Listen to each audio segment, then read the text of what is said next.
वृश्चिक राशि के स्वामी मंगल पूरे महीने रहेंगे अष्टम भाव में। आप लोगों के लिए सितंबर का महीना कैसा रहने वाला है इसके बारे में हम बात करेंगे इस वीडियो में। सितंबर के पूरे महीने में मंगल जो है अष्ट मंगली रहेंगे आप लोगों के लिए। इसका क्या कुछ असर पड़ेगा, क्या कुछ परिस्थितियां बनेंगी, इसके बारे में हम बात करेंगे। कई सारे ट्रांजिट्स भी हैं जो कि सितंबर के महीने में होने वाले हैं। पहले तो बुध का ट्रांजिट है जो 4 सितंबर को होगा। 4 सितंबर को जो बुध हैं वो आप लोगों के लिए कौन से भाव में जाएंगे? अभी फिलहाल नवम भाव में है और आपके लिए दशम भाव में चले जाएंगे, सूर्य के साथ कंजंक्ट करेंगे और बुधादित्य योग बनाएंगे। उसके बाद 23 सितंबर को फिर से ट्रांजिट होगा और ये दशम भाव से एकादश भाव में चले जाएंगे। उसके बाद 16 सितंबर को जो सूर्य हैं वो भी एकादश में चले जाएंगे और इस बीच में शुक्र का ट्रांजिट होगा 18 सितंबर को। तो ये कुछ परिस्थितियां बनेंगी। इसके बीच में 6 सितंबर को जो मंगल हैं वो भी आद्रा नक्षत्र में जाएंगे, तो मंगल अपना नक्षत्र बदलेंगे। तो ये क्या कुछ बदलाव लेकर के आएंगे, आपके लिए क्या कुछ परिस्थितियों में चेंजेस लाएंगे, इसके बारे में हम बात करेंगे। सबसे पहले तो महीने की शुरुआत में केतु शुक्र का कंजंक्ट है आप लोगों के लिए 11th हाउस में। उसके बाद सूर्य बुध का कंजंक्ट है 10th हाउस में। देन मंगल जो है अष्ट मांगलिक हैं आप लोगों के लिए पूरे महीने। गुरु जो है देवगुरु बृहस्पति पूरे महीने सप्तम भाव में ही रहेंगे। उसके बाद शनि जो है वो 4th हाउस में है और राहु जो है वो आपके लिए पंचम भाव में रहेंगे। चंद्र राशि से आप इस वीडियो को देख सकते हैं, समझ सकते हैं आपकी चंद्र राशि क्या होती है। आपका मून, आपका चंद्रमा आपकी लग्न कुंडली में जहां भी बैठा होता है, जिस राशि में बैठा होता है उसे आपकी चंद्र राशि कहा जाता है। And I hope that this is clear now कि आपकी चंद्र राशि कौन सी है। अब सबसे जरूरी बात कि महीने की शुरुआत में दशम भाव के जो लॉर्ड हैं सूर्य, वो दशम भाव में ही रहने वाले हैं और यहाँ से बैठ करके आपको विशेष सफलता दिलाएंगे। यहाँ से बैठ करके नौकरी में आगे बढ़ने के प्रबल योग बनाएंगे। मान सम्मान आपको बढ़ेगा, पद प्रतिष्ठा बढ़ेगी, क्योंकि सूर्य अपनी खुद की राशि में है। और इस महीने की शुरुआत में आप देखेंगे क्योंकि 10th हाउस में बैठे हैं और 10th हाउस आपकी करियर का, आपकी वर्क प्लेस का होता है, तो करियर में, वर्क प्लेस पर आपको मान सम्मान मिलेगा। उच्च अधिकारियों के साथ उठबैठ होगी आपकी। यहाँ पर किसी उच्च पद की प्राप्ति हो सकती है। सरकारी ओहदा आपका कोई बढ़ सकता है, सरकारी नौकरी लग सकती है। इसके अलावा पॉलिटिक्स में आप बहुत अच्छा कर सकते हैं। तो ये कुछ परिस्थितियां हैं जो कि सूर्य के दशम भाव में होने से आपके लिए दिखाई देती हैं। अब जब बुध भी आ जाएंगे वहां पर 4 सितंबर को, तो कहीं ना कहीं पे बुधादित्य योग बनाएंगे और बिजनेस सेक्टर में आपको लाभ होगा। इस अवधि में स्ट्रैटेजीज आपकी बहुत कमाल की होंगी, कम्युनिकेशन आपका बहुत अच्छा होगा। टेलीकॉम इंडस्ट्री, कम्युनिकेशन इंडस्ट्री या और कई सारी फील्ड्स ऐसी हैं जहां पर आपको आगे बढ़ने के मौके भी मिलेंगे और आप आगे बढ़ेंगे भी। तो कुल मिलाकर के एक बेहतर परिस्थिति बनती है आपके कामकाज को देखते हुए। वहीं पर छठे भाव के स्वामी जो मंगल है वो अष्टम भाव में रह करके कुछ अलग अलग चुनौतियां भी आपके सामने देंगे, लेकिन क्योंकि सूर्य अपनी खास पोजीशन में है, सूर्य एक स्ट्रॉन्ग पोजीशन में है, तो इसीलिए उन चुनौतियों का आप सामना भी करेंगे और वहां से आपको सफलता भी मिलेगी। अब सप्तम भाव के जो लॉर्ड हैं शुक्र, वो महीने की शुरुआत में एकादश भाव में बैठे हैं, जहां से व्यापार में आपको सफलता मिलेगी और बेहतर, जैसी आप चाहते हैं वैसी परिस्थितियां बनेंगी। तो व्यापारिक स्थिति तो आपकी बेहतर है। अनुभवी लोगों के साथ बातचीत करना या उनका सानिध्य मिलने से आपका काम, आपका कारोबार आगे बढ़ेगा। 18 तारीख से आपके जो शुक्र हैं वो चले जाएंगे द्वादश भाव में और ये परिस्थिति बनती है व्यापारियों के लिए विदेशी संपर्कों से पैसा आने की या उस तरफ यात्रा करने की, जो आपकी योजनाएं हैं उसमें एक पूर्णता की। तो कहीं ना कहीं पे ये अवधि ऐसी हो सकती है कि व्यापारिक स्थिति जो है आपकी यहाँ से बेहतर होना शुरू हो जाएगी। लेकिन हाँ, ये खर्चा भी लेकर के आएगी डेफिनेटली। इस अवधि के मिड में, लगभग इस महीने के मिड में कोई विदेशी यात्रा करी जा सकती है या फिर आप देखेंगे कहीं से कोई अच्छा खास डील हो सकती है।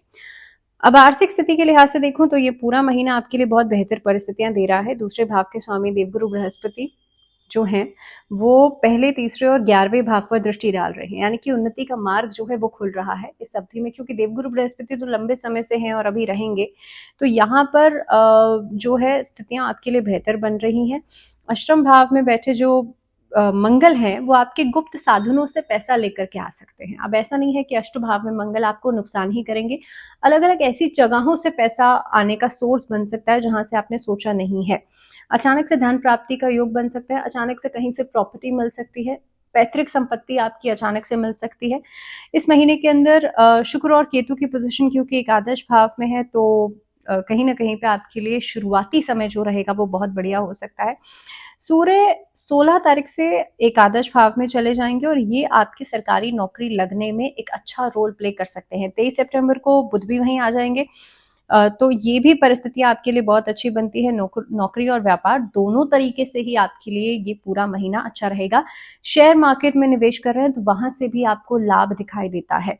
स्वास्थ्य के नजरिए से देखा जाए तो ये पूरा महीना आपके लिए एक सजग रहने का है, आई वुड से कि एक्टिव रहने का है। इस महीने में अगर आप अपने ऊपर ध्यान नहीं देंगे तो वक्री शनि जो है चौथे भाव में बैठ करके आपके छठे भाव को देख रहे हैं।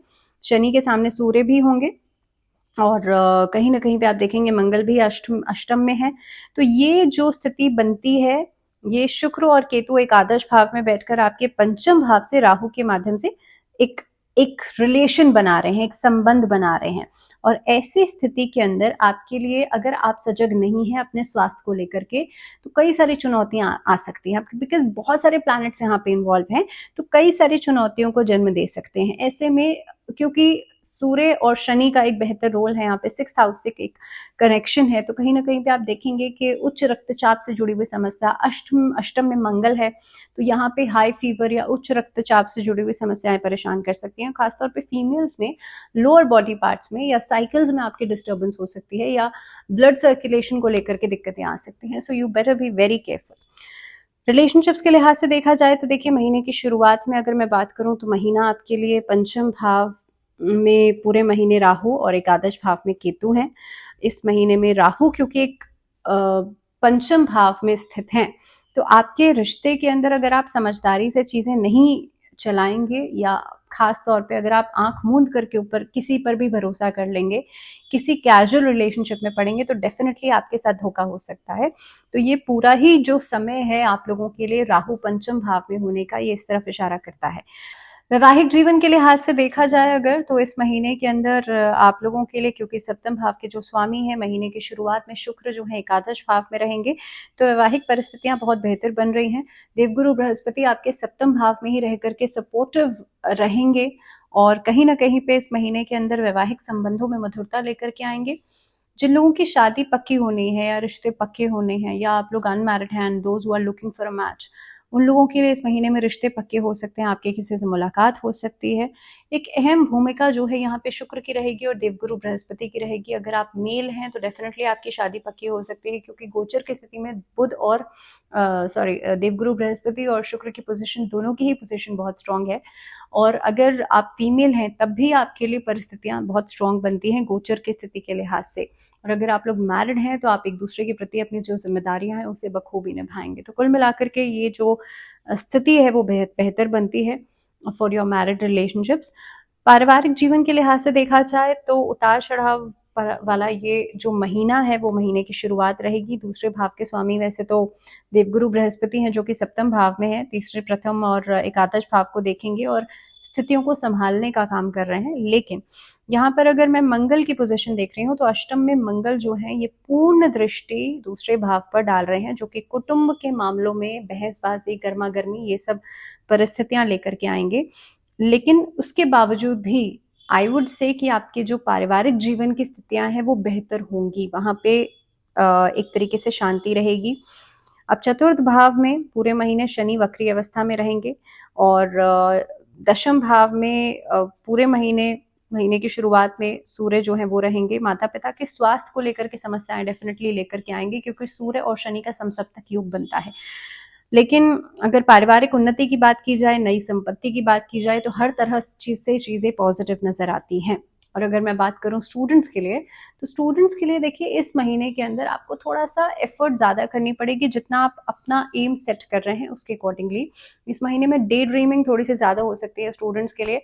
इधर उधर की बातों में पढ़ने के बजाय अपने पढ़ाई पे फोकस कीजिएगा। लेकिन सबसे इंपॉर्टेंट है, देखिए महीने की शुरुआत में सूर्य अच्छी पोजिशन में है, बुध अच्छी पोजिशन में है। जो बच्चे स्कूल कॉलेज में एक्स्ट्रा करिकुलर एक्टिविटीज में पार्टिसिपेशन करते हैं उन लोगों के लिए ये महीना बहुत इंपॉर्टेंट रहने वाला है। आपकी जो टैलेंट है, आपकी जो एक अंदर की खूबी है, उसको सराहा जा सकता है, उसको एक्नॉलेज किया जा सकता है। तो अगर आप इस डायरेक्शन में कुछ ना कुछ करना चाहते हैं तो ज़रूरी है आप अपने स्किल्स पर काम ज़रूर करें और उस डायरेक्शन में ज़रूर सोचें। इस महीने में देखिए मंगल जो है अष्टम भाव में है, मंगल के बीज मंत्र का जाप आप लोग जरूर करें। मंगलवार और शनिवार 2 दिन आप लोग हनुमान चालीसा का पाठ जरूर करें। राहु के प्रभाव को शांत करने के लिए दुर्गा कवच या दुर्गा चालीसा का पाठ नियमित रूप से डेली करें। और अगर आपका राहु बहुत खराब स्थिति में है, राहु अष्टम का है, तो 10 से 12 के बीच में करें रात के समय पर। इसके अलावा अगर आप लोगों के लिए चंद्रमा आपका खराब है, क्योंकि इस महीने के अंदर मानसिक शांति भी परेशान करती हुई आपको नजर आती है, तो रुद्राष्टक का पाठ करना भी इस महीने में अच्छा रहेगा, या फिर आप लोग जो चंद्रमा है उसके मंत्रों का जाप कर सकते हैं। तो इसी के साथ इस वीडियो में फिलहाल इतना ही, मुझे दीजिए इजाजत, लेकिन आप लोग जुड़े रहिए चैनल के साथ। And till the next video ध्यान रखिए अपना। नमस्कार।